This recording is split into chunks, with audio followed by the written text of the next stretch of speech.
Adele! Good job! Tatanungin natin ang ating Clash panel. Ano pong masabi niyo kay Adele? Alam mo, Adele, ang ganda ng quality ng boses mo. Yung, it was so clear to the point that I can see the dream's reflection and found the answer to my question. Na gumawa ka talaga ng sarili mong rendition ng In Your Eyes. Adele, sabi mo nga, you found your sound after this long-term relationship.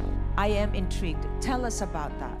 Yung world ko ng 15 years in that relationship, parang nag-evolve lang yung world ko sa sound na gustong marinig sa akin ng mga tao. I always get comments na copycat, wala akong originality. But then, yun po kasi talaga yung sound ko. So, nung nag-fail yung mundo ko nung 15 years na yun, na-realize ko, bakit hindi ko yakapin yung binigay sa akin ni Lord na boses? Mismo. Yes po. Thank you. Thank you for sharing that. Sa kwento mo na yon, I think lumabas naman doon sa performance mo, yung sinasabi mong sarili mong sound.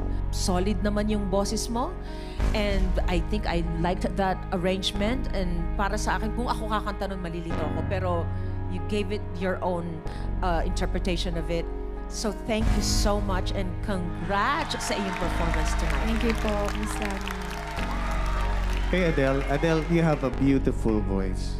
You sang very well tonight as well. Yung softs, yung loud, dynamics, very good. Naintindihan ko yung sinasabi mo na nako-compare ka sa boses ni ganito. Maybe you can try naman parang little nuances na pwede mong i-apply na i-discover mo on your own. So, congratulations for your performance ngayon. Continue believing in yourself. Thank you. Thank you, Clash panel.